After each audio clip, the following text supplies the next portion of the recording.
প্যারি কেমন ঘুরলে তুমি সিকিম? ভালো ঘুরলাম। কি কি দেখলে ওখানে বলো? বড় পাহাড়, সামনে মেঘে পুরো ঢেকে দিল। ওরে বাবা, আর কি সামনে কি করলে তুমি ওখানে? তোমাকে ছুঁলাম, কি চুললে? বড় আর কাকে কি করলে? আমাকে ছুঁলাম। তার মানে প্যারির কিন্তু ভালোই মজা করেছে বলো? তুমি আবার আমায় ঘোরাবে তো? হ্যাঁ, আমি তো ঘোরাবো তোমাকে, ঘোরাবো। তুমি আবার সিকিম যাবে তো?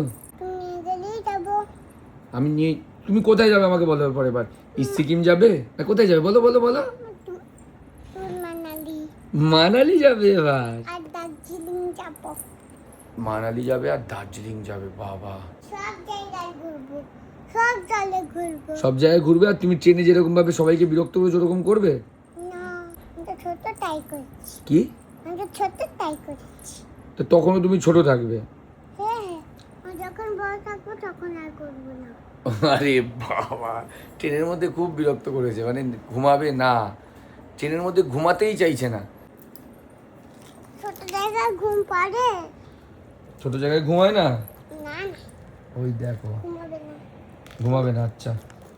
আমি শুধু প্যারির কথা শুনি আর ভাবি ও কোথা থেকে কিভাবে কি বলে, কি আমি নিজেও বুঝতে পারি না, মানে অবাক করে দেয় ওর কথা মাঝে মাঝে আমাকে নিজেই। প্যারি। তুমি ঘোরালে তোমায় থ্যাংক ইউ। হ্যাঁ? থ্যাংক ইউ বাবা। কেন? তোমাকে, তুমি এত সুন্দর ঘোরালে তোমাকে থ্যাংক ইউ। এ বাবা, আমাকে প্যারি থ্যাংক ইউ জানাচ্ছে যে এত সুন্দর ঘোরালাম। এত সুন্দর ঘোরালে থ্যাংক ইউ আমার কাজ চলবে না। কি করতে হবে জানো? জানো কি করতে হবে? কি বলো তো? কি বলো তো? জানি তো। বলো কি করতে হবে এখন? তোমায় আমি দিতে হবে। আমি দিয়ে যাও, এসে জলদি তাড়াতাড়ি আসো। আর কি চাইতে হবে তোমার? কি চাইতে হবে তোমার? একটু